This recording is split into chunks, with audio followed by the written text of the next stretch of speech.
Assalamualaikum warahmatullahi wabarakatuh.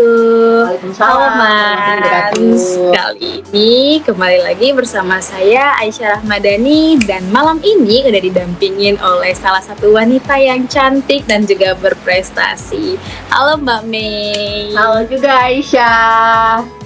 Berseri banget ya malam ini mukanya ya Mbak. Aisyah juga berseri. Masya Allah.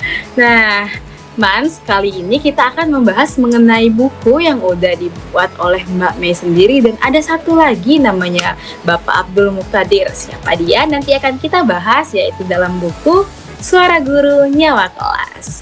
Oke, siap ya Mbak Mei? Oke, siap sekali Aisyah. Oke, siap. Terima kasih Mbak. Nah, kita malam ini tuh akan membahas strategi komunikasi yang menghidupkan pembelajaran dasar. Yap. Ini tuh ditulis sama Mbak Mei dengan siapa ya Mbak kalau boleh tahu Bapak Abdul Muqtadir itu? Oke, makasih Aisyah. Iya. Jadi kebetulan ya saya ini buku pertama yang kolaborasi dan kami berdua itu mengangkat judul fokusnya adalah bagaimana interaksi guru dan siswa di sekolah dasar. Nah, tadi pertanyaannya adalah siapa sih teman saya, partner saya? Sebenarnya ya kita sama-sama dosen Universitas Bengkulu, tapi beliau itu adalah dosen di pendidikan dasar, sementara saya adalah dosen di FISIP yang home base-nya itu ada di jurnalistik. Nah, dan kebetulan juga di luar dari itu kita adalah anak dan bapak sebenarnya. Jadi itu hidden secret-nya ya. Jadi gitu. Kenapa saya menulis ini? Sebenarnya saya dicuci otaknya. Jadi saya basicnya bukan di pendidikan dasar, basicnya adalah di komunikasi. Pada akhirnya saya ditantang nih sama seorang Pak Abdul Muqtadir. Oke, kamu baru pulang sekolah, katanya kamu mengabdi, ya kan, mau mengabdi untuk institusi kamu. Bagaimana caranya? Digituin kan? Saya nggak tahu gimana ya caranya ya. Nulis. Ya kalau nulis jurnal ya kita melakukan penelitian dan itu sedang dilakukan. Bagaimana kamu, dan itu biasa dilakukan, bukan sedang dilakukan, itu biasa kamu lakukan karena itu zona aman kamu, zona nyaman kamu. Buat sesuatu yang di luar kebiasaan kamu, apa ya gitu kan, dan kamu belum pernah melakukannya, apa ya gitu kan. Jadi karena itu tantangan dari seorang orang tua sendiri gitu kan, dan beliau juga sebenarnya katakanlah partner ya kalau di tempat di universitas. Kenapa tidak gitu loh. Jadi ya mungkin juga karena ini adalah tantangan seorang, bisa dibilang ya karena tantangan orang tua gitu kan. Pulang, oke, saya coba gitu kan buat buku gitu kan. Tapi bukunya bukan buku tentang komunikasi yang kamu biasa kan kita ngomongin media. Bener kan? Betul. Jurnalistik gitu kan. Iya. Jurnalistik ngomongin media. Oke, kalau media kan ada platform ya. Ada channelnya, ada salurannya. Iya. Bisa itu koran, bisa itu majalah, bisa itu media online. Kali ini saya ditantang untuk menulis bagaimana interaksi guru dan siswa. Nah, makanya sebenarnya agak berat juga gitu loh, karena beliau kan senior ya, terkenal senior dan juga lebih banyak pengalaman dan lain sebagainya. Oke, jadi saya lebih ke followersnya dulu, beliau leadernya. Ya, akhirnya 1 bulan ya, nggak sampai 1 bulan sebenarnya penulisannya itu selesai, alhamdulillah. Saya karena tiap hari ya, kalau partner di kampus kan nggak tiap hari ketemu ya. Kalau ini kan tiap hari ketemu, jadi tanpa dibilang udah belum, nggak dibilang gitu. Iya, oh iya, lagi on the way, lagi on progress gitu kan. Jadi gitu. Beliau adalah ayah saya, tapi juga partner saya, teman saya, sahabat juga, guru, komplit sih sosok beliau buat saya. Keren banget ya Mbak, berarti bener banget ya Mans, kalau buah itu tidak jauh jatuhnya di bawah. dari pohon. Kayaknya sih jauh juga gitu, tapi ya nanti lah ya kita lihat lagi Kita depannya akan ya. membahas lebih jauh. Dan ada pepatah juga yang mengatakan, Mbak, maka kalau kita nggak kenal maka nggak sayang. Sebelum kita lebih jauh membahas guru ini mengenai bagaimana guru di dalam kelas, tadi Mbak tuh meng-highlight bahwa Mbak adalah salah satu dosen yang baru sudah menjalankan studi. Itu studi yang gimana ya, Mbak? Dan kami tahu juga itu udah S3, otomatis Bapak jauh lebih tinggi dong di atas itu. Iya. Boleh dong diceritain, Mbak? Oke. Saya kebetulan pulang dari studi itu di bulan Januari. Januari tanggal 3 itu saya baru selesai ujian, dan officially pulangnya itu sekaligus ngajarnya itu di bulan Februari. Oke. Jadi kan bukunya terbit itu kalau nggak salah itu baru 2 1 bulan Juni. jalan. Iya. Ya kan? Ada di bukunya saya sempat baca Juli juga. ya kalau nggak salah ya, Juli. Tapi tantangannya itu baru masuk ketika saya lupa ya, Juni atau bulan Mei. Juni Eh, 1 Juni cetakannya. Oke, Ada di dalam. ya. Pokoknya buat naskahnya tuh nggak sampai 1 bulan, nggak sampai Wow. 1 bulan. Terus saya cari-cari informasi penerbitan dan sebagainya, dapatlah kurang lebih 1 minggu. Akhirnya naskah dan lain sebagainya kurang lebih 1 bulan selesai. Betul, Jadi betul. di bulan Februari saya pulang. Bulan Februari itu kan saya masih punya beberapa hal yang harus dikerjakan. Contoh, misalnya saya pulang, saya harus ikut lagi pelatihan, saya harus menyelesaikan beberapa administrasi untuk pengaktifan kembali, penyetaraan jasa dan lain sebagainya. Dan saat itu saya juga harus mulai mengajar, ya kan? Nah, sama ada beberapa hal yang juga saya harus penuhi di luar itu. Kalau tidak salah saya itu harus memenuhi proses yang pokoknya yang ribet di. Kita kan tahu kalau dosen di Indonesia itu selain di Dharma perguruan tinggi juga administrasi. Betul. Jadi di situ administrasi Ya, Mbak. bolak-balik kampus, tapi bukan bolak-balik kampus untuk ajar, bolak-balik rektorat untuk ngurus itu, pelatihan juga dan lain sebagainya. Pada akhirnya selesai studi, ngambil studinya itu kan neuroscience, ngambilnya di departemen psikologi. Sementara kita kan komunikasi, ya kan, jurnalistik, dan kita di social science, ilmu sosial. Jadi di situ juga ada beberapa kendala karena dianggap tidak searah jalur. Jadi ada administrasi yang harus saya kumpulkan lagi, berkas-berkasnya gitu kan, verifikasi lagi. Tapi itu selesai alhamdulillah di bulan April, walaupun sebenarnya statusnya sampai saat ini masih belum aktif. Sebenarnya saya belum aktif, masih tubel gitu. Tapi sudah melakukan di Dharma perguruan tinggi itu sudah saya punya SK dan lain sebagainya. Nah, jadi di saat itulah, karena sebenarnya kenapa saya juga membuat ini bukan karena saya pengen buat untuk kreatif produktif, tidak. Sebenarnya ada rasa kesal juga gitu loh. Kesalnya tuh gini, kok saya sudah melakukan segala hal, tapi kenapa maksudnya gini ya, segala hal itu dalam acuan Tridharma perguruan tinggi. Ngajar sudah, penelitian sudah, pengabdian sudah, sedang. Tapi kenapa statusnya masih tubel? Habis jadi sudah melaporkan diri, sudah selesai nih sekolah, tapi statusnya masih tubel. Ya akhirnya gini, oke, let's see apa yang bisa aku lakukan gitu loh. Jadi aku menantang diriku sendiri. Menantangnya karena kita kesel ya kan, Iya, dalam betul. artian administrasi kok lama kali gitu loh. Ya udahlah kayak gini biar saya tuh enggak terlalu fokus sedihnya.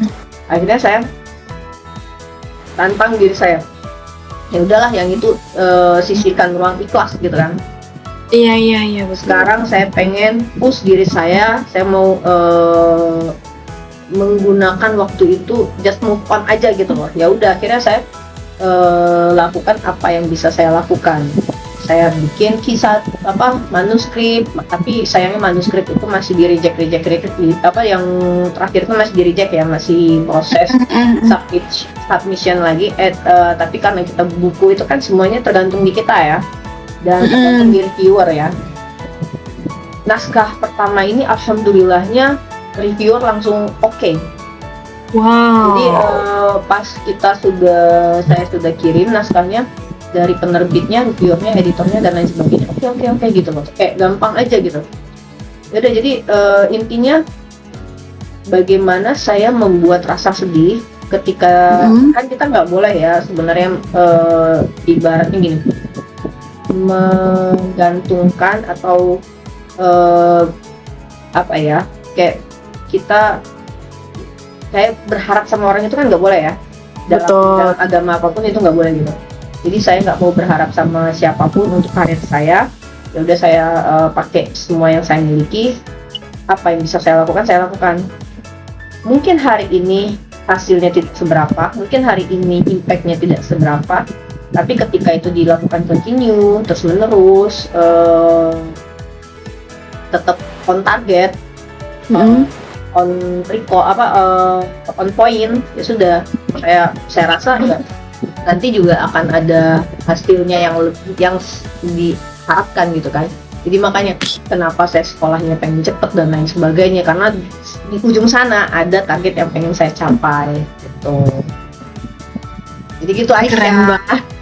Iya, berarti ini tuh juga berarti motivasi dari orang tua juga ya untuk studi yang semua. Kalian juga sebenarnya yang teman-teman di kelas itu juga sebenarnya motivasi secara tidak langsung gitu ya. Kalian itu gini, kenapa saya bilang motivasi, karena saya berusaha untuk mengubah yang tidak sesuai dengan keinginan saya itu menjadi energi. Itu kan energi negatif ya sebenarnya. Bagaimana mengolah energi negatif itu jadi hasil yang positif. Jadi ketika saya minta tolong ya jangan plagiat, tolong ya jangan copy paste, gitu kan susah ya. Iya. Proses, tolong ya jangan joki tugas. Kalau masih ada 1, 2, 3 yang melakukannya itu bikin kita sedih. Apalagi kan saya alumni dari Universitas Bengkulu gitu, dan ketemu adik-adik seperti kalian. Jadi kalau ngelihat kalian melakukan itu kayak adekku sendiri lo melakukan itu, sudah aku kasih tahu berkali-kali gitu kan, sedih kan kita, kayaknya sedih gitu kan. Ya udah, daripada saya sedih ya ini aja lakukan energi yang sedih itu diproses jadi positif gitu kan. Caranya gimana? Ya udah, larikan ke yang lain gitu loh. Dan ternyata dengan membuat buku ini secara tidak langsung yang baru saya sadari adalah ketika masuk kelas itu bisa jadi contoh. Tidak hanya buku ya, tidak hanya buku tapi publikasi yang lain. Ketika masuk kelas itu bisa jadi contoh yang nyata. Jadi kayak misalnya gini, kita ngomongin tentang artikel, ya kan? Kan agak timpang kalau misalnya kita kasih tahu, oke, tulisan yang baik itu adalah seperti ini. Ini kan masih abstrak. Tapi kalau kita bisa mencontohkan tulisan yang baik adalah seperti ini, dan misalnya dipublish atau dipublikasi, contohnya mana? Kenapa nggak karya kita yang dijadikan contoh? Kan jadi itu tidak abstrak gitu kan. Kalau menurut saya, kalau nilai tulisan yang bagus, nanti ada konsepnya harus seperti A, B, C, D, F, G.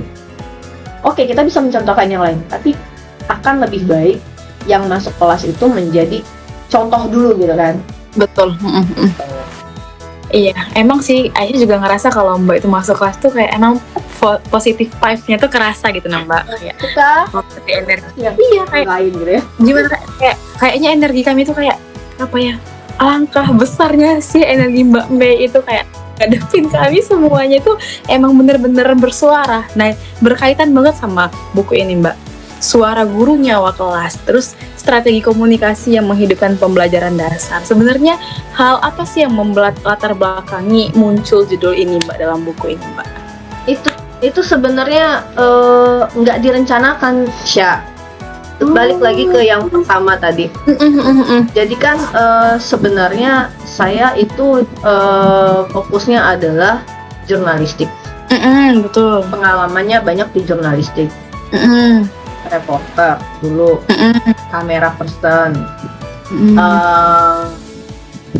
pernah di majalah, pernah di koran, pernah di TV, dan juga pernah di online. Sempat juga jadi peneliti lepas untuk media massa. Waktu itu ada organisasi media massa gitu. Lalu kenapa judulnya Suara Guru Nyawa Kelas? Iya betul. Karena itu tadi saya dicuci otaknya sama teman, Gimana tuh, Mbak? sahabat, Boleh orang dong. tua. Jadi gitu, iya. Mau tidak mau, ya mendalami dulu siapa yang saya lihat. Yang saya lihat, dan untungnya gini, ketika waktu itu orang tua saya ya mengajar,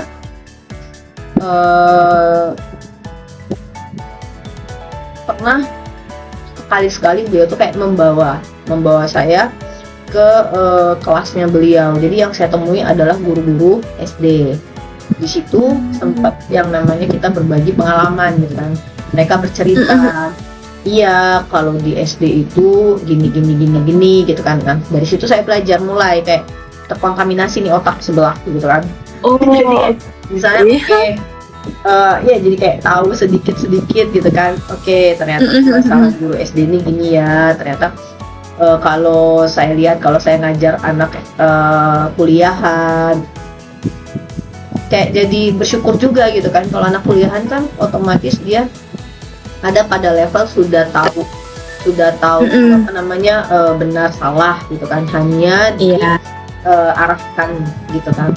Tapi kalau anak SD masih yang mau main-main, masih susah konsentrasi gitu kan, apalagi kalau di daerah fasilitasnya kurang. Jadi bagaimana sih membangun komunikasi antara guru dan siswa SD kelas rendah, kelas menengahnya, kelas tingginya gitu kan. Iya. Dan mereka berbicara tentang kalau untuk belajar setiap mata kuliah beda lagi pendekatannya ya. Jadi ya mau tidak mau saya baca lagi, saya lihat lagi, oh begini ya. Ya udah, pada akhirnya karena tantangan awalnya adalah kamu belum pernah punya ya benar, dan kamu belum pernah menulis untuk sekolah dasar gitu kan. Dan kamu nyamannya adalah di media-media yang jadi gini, penelitian saya itu biasanya big data, text mining gitu. Oke, kenapa nggak coba?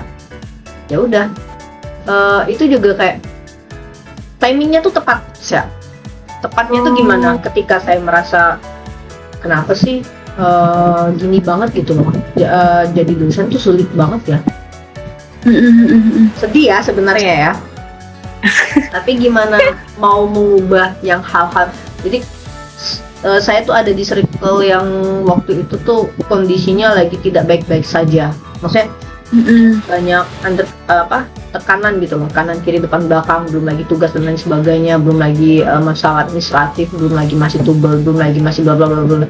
Ya udahlah, daripada itu saya singkirkan itu, saya coba untuk menulis sesuatu yang baru, yang benar-benar baru. Dan ternyata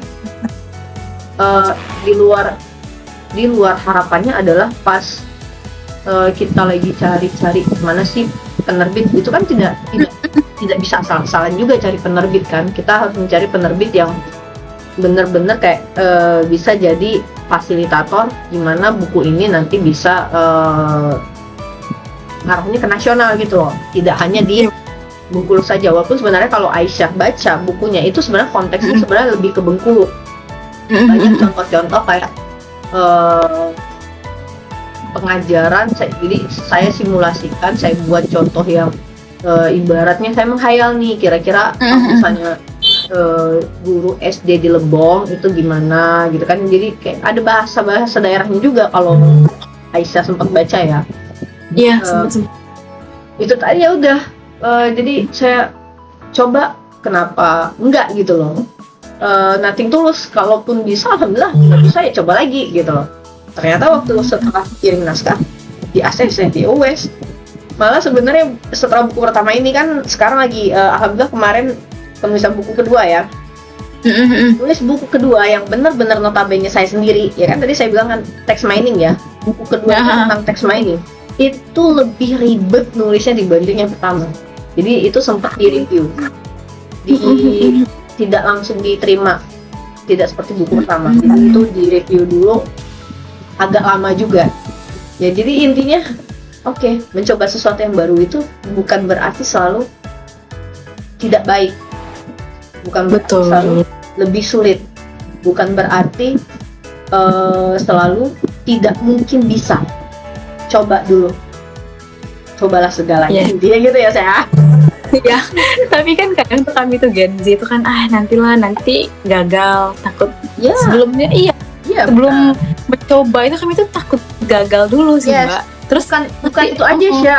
Jadi saya juga berasa kayak apa mungkin saya mampu, apa mungkin saya capable, dalam artian kan iya, aku bukan guru SD, tapi kok aku nulis untuk komunikasi untuk guru dan anak SD. iya betul. Dari mana dapat pengalamannya? Ya udah lihat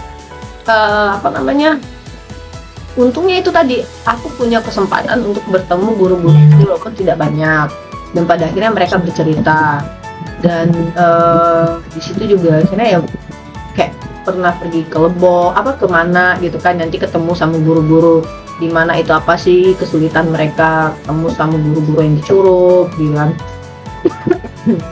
sama di Lubuk Linggau juga kan, dan ada guru-guru di kota juga ketemu gitu kan. Ya udah akhirnya berbekal pengalaman realnya mereka diceritakan ulang gitu kan. Tapi juga kalau bukan tidak buku yang saya tulis itu kan lebih ke kontemporer, ada teorinya, ada praktisnya gitu. Jadi berusaha untuk menulis tapi yang tidak bikin capek. Ya mudah-mudahan nanti bisa diterima sama pembaca ya. Tapi membacanya juga enak sih Mbak, nggak terlalu kayak monoton kayak benar-benar jurnal gitu tuh enggak. Dan alhamdulillah. contoh kasusnya, iya. Ini Mbak emang pergi ngeriset ke Lebong tadi, ke Curup gitu, emang untuk buku ini atau nyambi Mbak? No. Jadi sebenarnya karakter konten itu kenapa? Jadi gini, karena kan penulis pertama itu kan ayah saya sendiri gitu kan. Betul. Juga dosen di Pendas gitu kan. Jadi bagusnya beliau itu selalu menantang saya, selalu menantang gitu. Apa sih anaknya sendiri ditantang gitu, sayang nggak sih sama anaknya gitu kan? Aja sih ditantang kok, ditantang gitu. Kayak kita mau berantem di ring tinju gitu loh. Kamu daripada kamu kosong-kosong ikut ayah, ikut ayah gitu kan? Ayah ini apa? Muji kompreng. Bayangkan, saya pikir saya tuh diajak itu untuk liburan. Apa coba? Untuk ngeliatin mereka kompreng. Jadi aku tuh nggak liburan gitu. Oh my. Jadi kalau yang lain kayak kan saya punya adik juga kan. Diajak tapi yang nomor 2 pun diajaknya gini. Coba yuk kita ini pergi ke sini, pergi ke Linggau gitu kan. Mau ngapain? Ya liburan aja gitu kan. Giliran ke saya juga. Yaudah ayo pergi ikut ke Curup bisa atau ke kemana? Ngapain? Kamu lihat orang ujian kompre. Maksudnya tau nggak, paham nggak? Maksudnya Apa lihat ujian kompre itu artinya saya juga jadi part dari penguji. Oh. Jadi kan, intinya tuh aku bukannya disuruh liburan, tapi disuruh kerja di hari weekend. Jadi kayak, padahal aku tuh kalau disuruh milih ya, ngajar atau meneliti, aku lebih suka sebenarnya meneliti dibanding ngajar.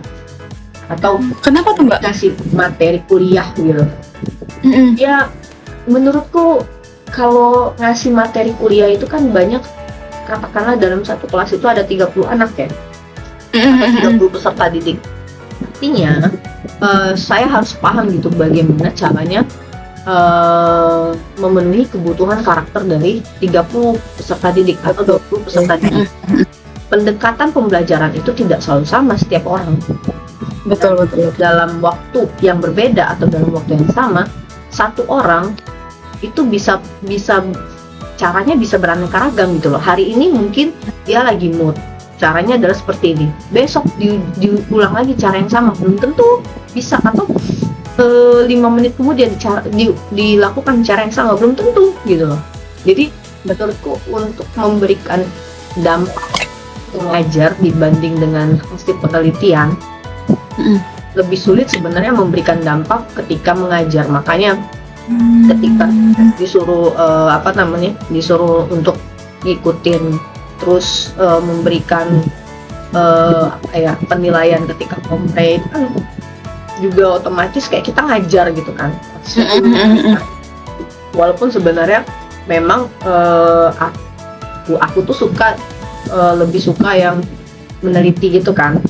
Oke lah, ini passionku meneliti, terus masalahnya adalah aku harus memberikan ilmuku, jadi kan mengajar juga gitu loh. Aku lebih baik kayak misalnya meneliti kasus gitu, meneliti kasus fenomena gitu kan. Jadi aku berhubungan dengan objek penelitianku atau dataku, jadi aku tidak berhubungan dengan orang gitu kan. Aku tidak punya target untuk membuat orang itu dari tidak tahu menjadi tahu, atau ibaratnya membuat mereka sadar dulu atau penasaran dulu. Tidak ada target itu gitu kan. Tapi mungkin itu tadi ya, Tuhan itu tahu yang terbaik, dan apa yang kita butuhkan tuh Tuhan tahu itu. Jadi Betul. itu tadi hanya sebagai pintu. Jadi tujuan sebenarnya adalah, bukan tujuan ending sebenarnya dari Tuhan ya, takdir sebenarnya dari Tuhan ternyata bukan itu saja. Dari situ ternyata saya belajar banyak. Jadi kan disuruh datang nih. Pada akhirnya kan mereka bercerita kan, secara tidak langsung mereka bercerita. Oke, ketika saya belajar ketika belajar matematika di kelas ini, anak-anak itu sulit untuk menerima materi. Kenapa? Ternyata ada anak-anak yang ketika kita mulai kelas pagi itu mereka melihat melihat fasilitas di kelas, karena mereka di rumah sudah dikasihkan device HP, TV-nya berwarna, ada malah yang TV-nya fasilitasnya udah 3D gitu kan. Sampai di kelas mereka melihat media-media yang hitam putih jadi kayak bosen dan lain sebagainya. Nah, ketika belajar anak-anak turun attention-nya, perhatiannya akan sulit untuk membangun komunikasi yang dua-duanya saling ada feedback gitu loh. Maksudnya gini, anak-anaknya juga merasa kayak tertarik gitu loh. Sementara juga gurunya juga udah yang kayak gini terus, kayak gini terus, kayak bingung gitu loh, pakai apa gitu kan. Ya pada akhirnya itu menjadi kunci untuk saya belajar lagi gitu kan, bagaimana komunikasi yang harusnya antara siswa dan guru gitu kan. Ya akhirnya baca penelitian, melihat mereka berinteraksi gitu kan, dan harusnya seperti apa, dan belajar lagi ternyata media-media itu juga dibutuhkan untuk di kelas gitu kan, yang sebenarnya di kita itu ada nggak medianya? Ada, medianya tuh sudah ada di kelas, cuma terkadang gini, untuk konteks tertentu itu tidak memenuhi kebutuhan konteks itu. Jadi misalnya gini, ketika belajar teks prosedur, mereka ada medianya, tidak ada medianya, tapi bukan berarti memenuhi unsur pembelajaran CPMK untuk teks prosedur yang harus sesuai runutan, yang harus deskriptif, tapi dia lebih kreatif atau lebih ke narasi. Itu kan kebalik gitu loh, nggak masuk gitu kan. Ya udah akhirnya ya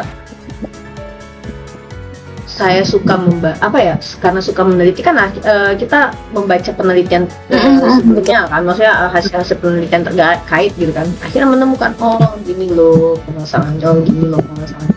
Ya dari situ melihat lapangannya seperti itu, ya sudah kita coba, saya coba gitu kan, dan dibantu juga kan sama partner pertama gitu kan. Oke, ya guru itu masalahnya gini. Jadi dikasih dalam kita diskusi aja gitu loh, kita berdiskusi, kita tukar pendapat. Oke, coba gitu. Dan memang tujuannya adalah bagaimana membuat buku tidak hanya jadi dibaca saja.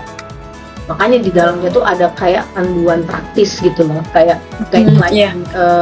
Misalnya hari ini di kelas kan ada 8 chapter ya. Ada 8 chapter. Jadi per chapter itu adalah step by stepnya. Pertama misalnya bagaimana yang paling basic yang bisa kita lakukan ketika di dalam kelas, dan juga ada panduan apakah sudah melakukan ini di kelas, apakah sudah melakukan ini nanti, ketika ada kendala ini apa yang harus dilakukan. Ya udah ngalir aja sebenarnya. Dari mana pengalamannya? Dari teman-teman juga, guru-guru SD juga gitu kan, dituliskan aja lagi gitu. Nah begitu Syah.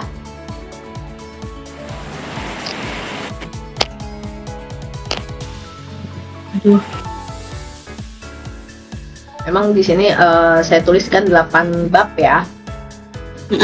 Keren banget ya Mbak. Berarti emang sosok partner itu harus ada, dan juga emang kemauan di diri sendiri ya Mbak. Yes, iya sebenarnya. Iya. Pasti di dalam Mbak menulis itu kayak punya lah ya struggle tersendiri, dan juga pasti punya masalah. Nah ini boleh dong Mbak diceritain gimana kendala-kendala Mbak dalam menulis buku, dan gimana cara Mbak menghadapinya selain dibantu tadi sama partnernya Mbak. Kendalanya belum pengalaman pertama. Jadi ketika menulis itu Syah, ini gimana ya? Jadi saya tuh punya kelemahan gini. Saya udah nulis 1 halaman misalnya. Jadi menganggap apa yang saya tulis itu tidak baik. Jadi nanti setelah saya tulis saya hapus. Saya tulis saya hapus, saya tulis saya hapus. Jadi ya kayak punya ini sendiri trauma. Traumanya saya itu adalah merasa kurang, terus merasa kayaknya kalau nulis itu ini bukan bagian yang terbaik gitu. Karena sebenarnya udah bagus gitu loh, kata-katanya udah bagus dan lain sebagainya gitu kan. Udah ya namanya kan kalau orang ada bilang pasiknya tuh gini, karya yang bagus adalah karya yang selesai, karya yang yang diselesaikan, yang ditutup gitu loh. Ada kalau misalnya skripsi berarti jadi skripsi, kalau misalnya buku berarti jadi buku, kalau jurnal jadi jurnal. Tapi kalau misalnya masih 1 halaman, terus kita punya ide, semua orang bisa beride. Tapi kalau ide yang dibukukan atau dipublikasikan itulah yang baik sebenarnya. Ya udah akhirnya saya bikin deadline.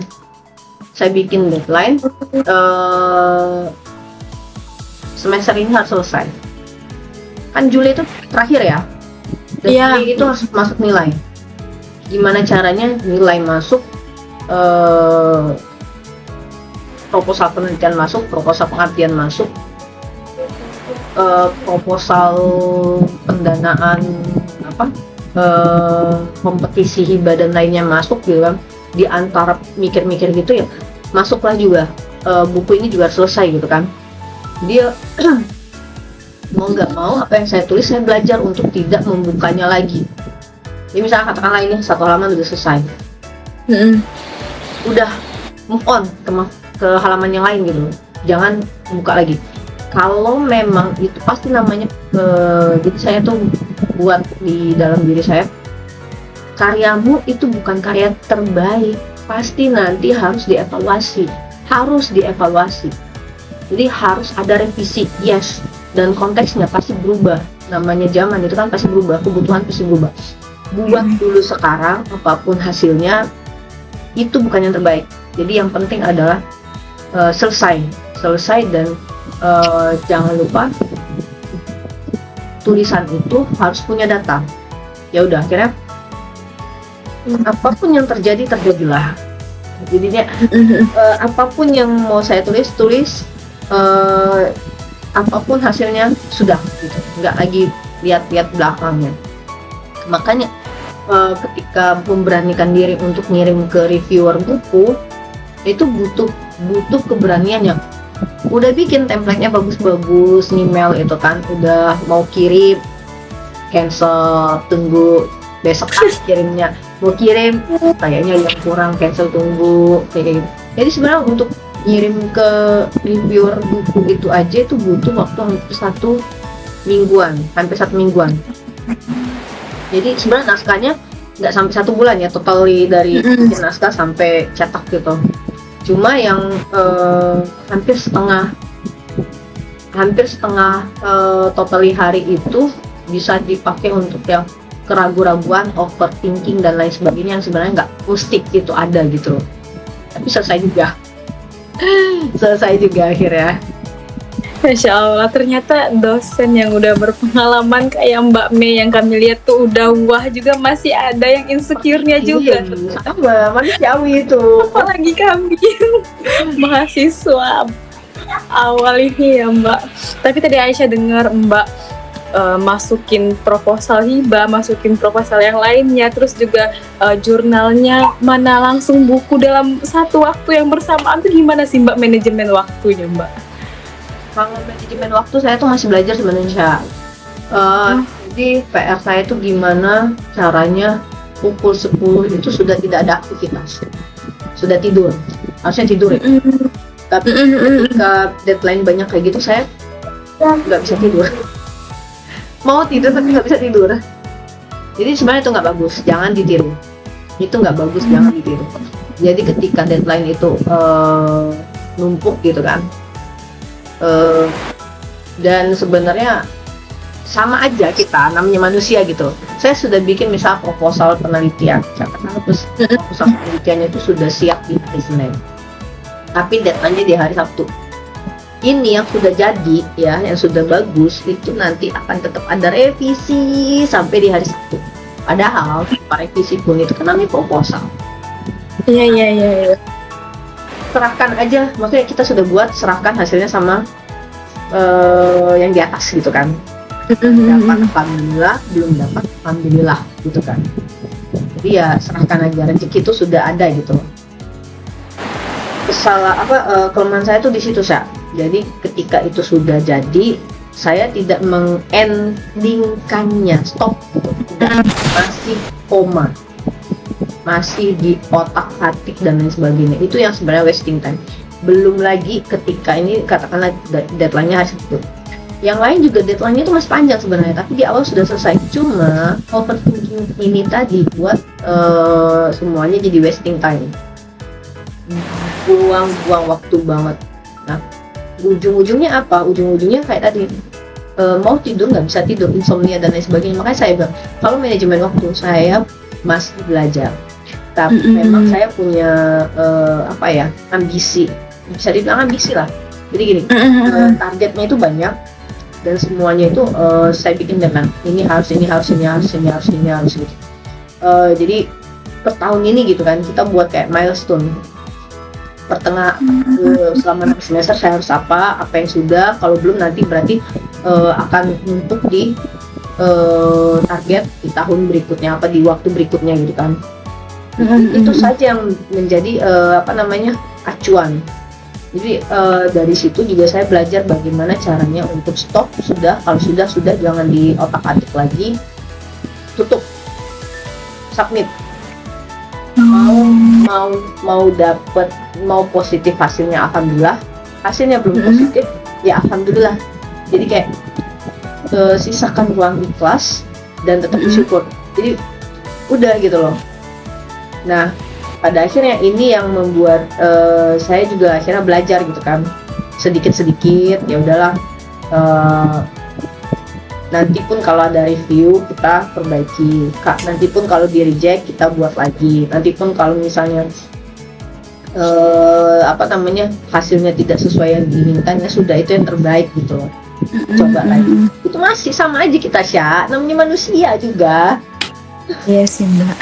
Sama, masih belum bisa manajemen waktu. Tapi udah berarti emang ambisi tadi ya Mbak yang bisa membuat itu selesai. Harus selesai ujung-ujungnya gitu. Dibikin kayak misal 1 minggu itu apa yang harus selesai, apa yang harus dilakukan gitu kan. Berarti kita juga punya list ya Mbak, apa aja yang harus dilakukan. Ya harus punya list. Betul. Schedule lah ya. Keren banget sih Mbak. Emang ada nggak sih Mbak motivasi-motivasi untuk kami yang mahasiswa-mahasiswa baru ini memulai semuanya lah Mbak, mulai dari buat tugas bahkan bisa buat buku kayak Mbak gitu. Nah, selain kami punya deadline waktu dan mempunyai list tuh apa aja yang harus dilakukan Mbak? Tips dan trik dari Mbak. Pertama ya, kalian kan punya 24 jam. Semua manusia punya 24 jam 7 hari. Dan kalian punya usia. Kalau saya di posisi kalian dan saya katakanlah flashback ya, saat saya ada di usia kalian, itu apa yang saya lakukan? Saya pengen punya beasiswa, saya pengen dapat beasiswa. Bagaimana caranya saya dapat beasiswa? Waktu itu beasiswa itu bukan tipenya bukan kayak kita daftar dari awal terus nanti saingan kita hanya dari nilai, tidak.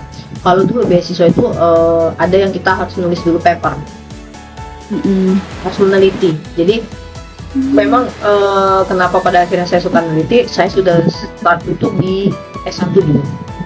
Jadi dulu ada kompetisi namanya apa ya, saya lupa, pokoknya harus penelitian juga. Jadi saya ambil penelitian batu bara, limbah batu bara di desa apa gitu ya, saya lupa.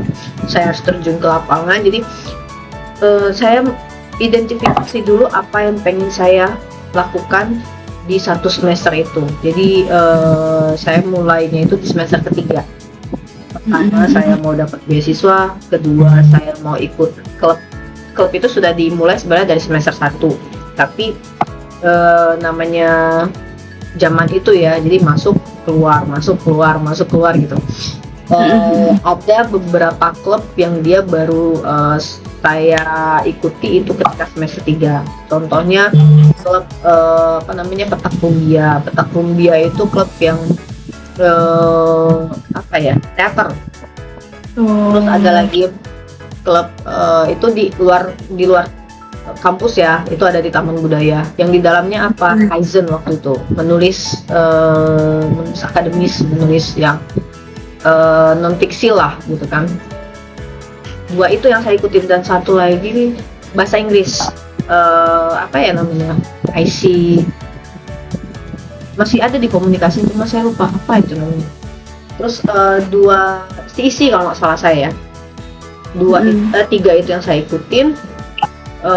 Dan kenapa saya pengen 3 itu ya, karena saya mikir saya pengen, passion saya itu adalah nulis, dan saya pengen bisa bahasa Inggris, dan saya pengen dapat beasiswa.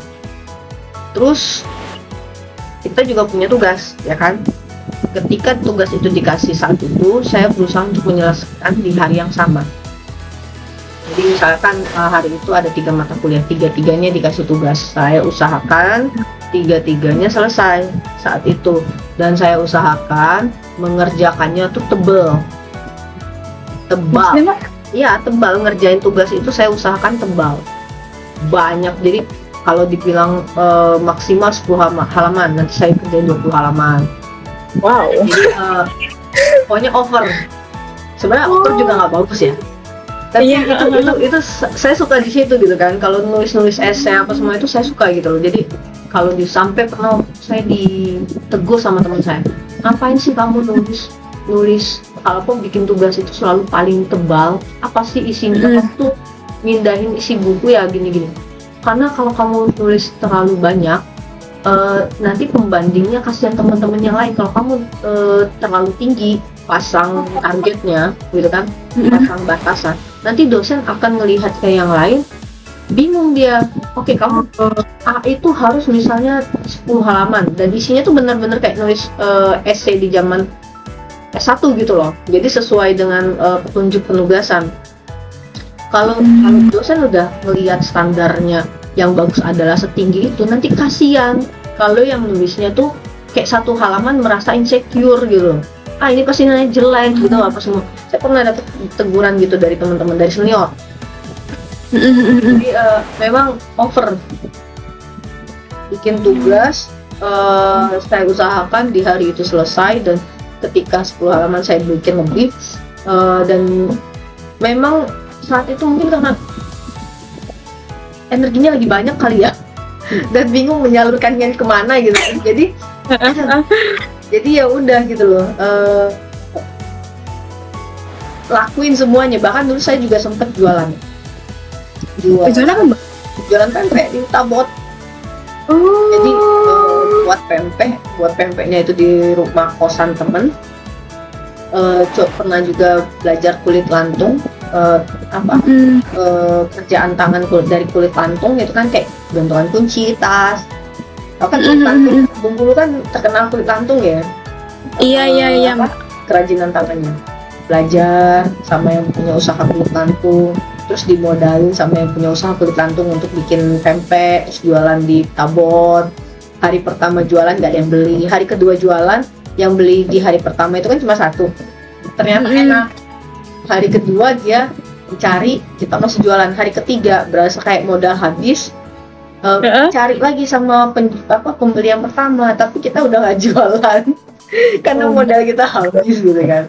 Makanya dulu apapun yang bisa aku lakukan Syah di usia kalian. Makanya sekarang ketika saya jadi sekarang saya ada di depan kalian, itu makanya saya bilang kompetisi itu makin sulit.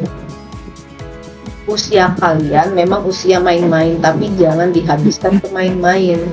Apa yang ada di depan mata, sedikit apapun itu peluang, bahkan kalau bisa kalian buka peluang itu. Iya, kurangi main-mainnya. Kenapa? Sekarang yang dipikirkan itu adalah bukan lagi main-main, tapi nanti kalian menjadi apa. Itu yang sebenarnya harusnya jadi pertimbangan kalian. Ketika buat tugas juga jangan hanya endingnya adalah dapat A. Harusnya endingnya apa? Ini tugas saya. Itu kan saya kasih kesempatan ya. Saya buka kesempatan misalnya gini. Ketika kalian buat tugas, semua orang bisa mengakses tugas kalian. Betul Mbak. Ya, misalnya tugasnya nanti disubmit di Sinta, ya kan? Tugasnya disubmit di di media sosial. Kenapa? Biar nanti bisa dilihat sama orang lain. Syukur-syukur kalau yang melihat orang lain itu adalah calon bos kalian nanti, gitu kan? Iya. Sekarang intinya adalah benar-benar waktu itu dipergunakan dengan sebaik-baiknya. Hari ini tuh jangan hanya misalnya hari ini kalian bikin tugas, besok tambah lagi selain bikin tugas saya bisa belajar bahasa, tambah skillnya, soft skillnya apa, belajar coding, dasar-dasar coding. Memang itu berat Syah, memulai sesuatu itu berat gitu, tapi bisa insya Allah. Salah. Iya, emang harus motivasi dulu ya Mbak, biar bisa semuanya. Nah Mbak, untuk semua itu dan juga terkait yang Mbak bahas di buku ini, terkait guru juga sekarang itu kan lagi ramai. Dan ada beberapa pihak dari berita juga mengatakan bahwa ini hoax. Namun di media sosial sekarang itu tuh lagi ramai juga kalau Menteri Keuangan Ibu Sri Mulyani yang ngomong kalau guru itu beban negara. Sebenarnya dari perspektif Mbak gimana sih Mbak? Sebenarnya kalau statement itu saya nggak mau bahas di situ. Tapi gini, kita lihat posisi guru ya, secara general. Kalau saya lihat guru apalagi zaman sekarang yang umumnya itu tidak hanya bebannya itu bagaimana membuat anak SD. Kan guru dulu dengan guru sekarang tuh beda. Kalau dulu zaman saya jadi SD, guru matematika beda, guru IPS beda, guru PPKN beda, guru bahasa beda, guru bahasa Inggris beda. Jadi setiap mata pelajaran itu gurunya berbeda. Kalau sekarang Syah, satu wali kelas itu harus menguasai beberapa mata pelajaran. Jadi nanti selama 1 tahun gurunya itulah, gitu. Kalau dulu zaman saya SD, satu kelas itu bisa ada beberapa guru untuk mata pelajaran berbeda. Kan Jadinya gini, guru harus bisa menguasai semua mata pelajaran untuk satu level. Katakanlah kelas 1. Jadi guru harus menguasai semua yang diajarkan di kelas 1. Bebannya kan semakin meningkat selain harus memberikan evaluasi, ngisi raport dan lain sebagainya. Kalau dulu guru wali kelas dia sudah wali kelas tuh beda sendiri. Paling nanti dia ngajar juga satu. Kayak misalnya guru agama. Jadi dia ngajarin agama saja. Katakanlah ngajarin agama nanti untuk 3 kelas. Kelas 6, 5, sama 4. Tapi setelah itu nanti dia tidak sebanyak saat ini gitu loh tugasnya. Belum lagi kalau sekarang itu kurikulumnya lebih berat dibanding guru sebelumnya gitu kan. Apa di zaman sebelumnya. Kalau saya boleh berpendapat, guru sekarang itu bebannya luar biasa. Dan sekarang itu zamannya 4.0. Kita guru itu berantem sama kecanggihan teknologi. Anak-anak di rumah itu sudah dihadapkan sama fasilitas yang luar biasa. Masuk ke kelas harus paling tidak bisa mengambil perhatian dari anak-anak.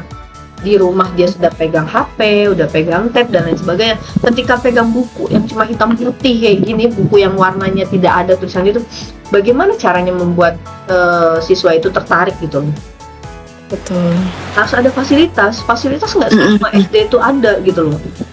Itu harusnya jadi pertimbangan untuk pemerintah juga, bahwa jadi guru itu tidak gampang. Dan belum lagi guru itu kalau kelas rendah itu kan anak SD yang dia benar-benar baru bisa katakanlah mengenal huruf. Ngajarin anak dari SD itu menurut saya lebih sulit ketimbang ngajarin anak yang sebenarnya dari TK loh.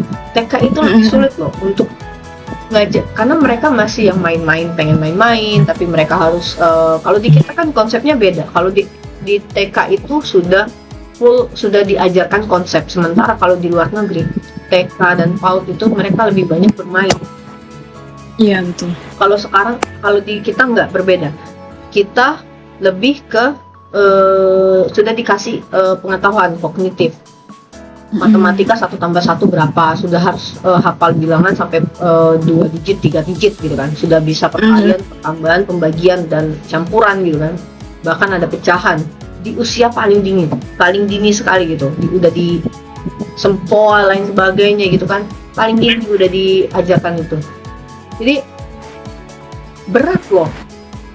Harusnya pemerintah itu memberikan insentif yang lebih besar ke yang paling rendah. Atau katakan gini, semua guru itu insentifnya harusnya tidak seperti saat ini. Jadi kalau kita lihat berapa sih gaji guru? 3 juta, katakanlah 3 juta. Betul. Terus ada namanya mereka itu Sherdos ya, apa sih boleh dikatakan ada tunjangan gitu kan. Oh iya. Tunjangan itu berapa? 6 juta apa 7 juta gitu. Tapi kan itu turunnya tidak tiap bulan, per 3 bulan. Jangan buat guru berpikir tentang ekonomi lagi gitu loh. Kalau misalnya sekarang aja guru sudah sulit dengan ekonomi, ditambah lagi dia harus mengerjakan tugas ngajarin anak-anak gitu kan. Ya kapan kita mau majunya, kapan kita mau bisa bersaing dengan negara-negara luar yang sebenarnya gaji gurunya itu ya kalau mau dilihat kayak Swedia ya kan. Samping mereka juga anak-anaknya sudah sadar kalau belajar itu adalah kebutuhan bukan keharusan. Kalau kita kan belajar masih keharusan bukan kebutuhan. Betul.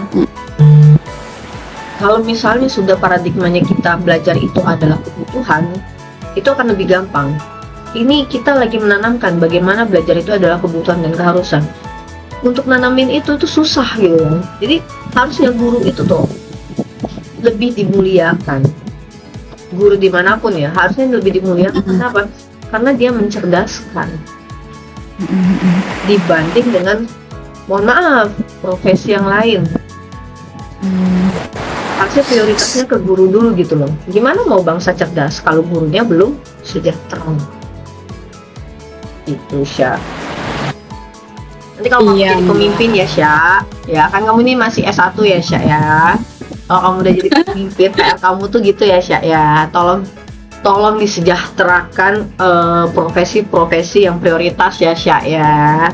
Maunya kan kita semua ya. Masya Allah. Maunya semua Iya. ya disejahterakan. Jadi maksudnya gini, Iya. kalau hakim bisa naik 400 kali lipat gajinya, kenapa guru nggak usah jauh-jauh lah, yang di daerah aja lah, nggak usah lagi ada honorer, ya kan? Betul, betul, Mbak, betul. Iya, Aisyah juga lihat banyak banget ternyata emang di daerah tuh guru yang masih honorer gitu ya, Mbak. Semoga lah sebentar lagi kalau Mbak jadi pemimpin semuanya bisa sejahtera. Amin. Amin. Amin, Allah. Nah, Mans, last but not least, boleh dong Mbak kata-kata motivasi untuk malam ini habis kita membedah buku Suara dari Guru. Banyak banget yang kita bahas mengenai guru sampai ke latar belakang Mbak juga kita bahas di sini. Mohon maaf banget ya Mbak karena emang kalau nggak kenal tuh nggak sayang. Jadi sebelum kita membahas lebih lanjut di episode selanjutnya, kita harus emang lebih kenal oleh Mbak Mei. Boleh dong Mbak kata-kata motivasinya untuk malam ini? Motivasi, biasanya saya juga sering ngomong gini ya di kelas ya. Iya. Motivasi Jadi kebiasaan simple gitu, ya. Mbak. Mumpung kita masih muda, apapun yang pengen kita lakukan, selama itu positif lakukan.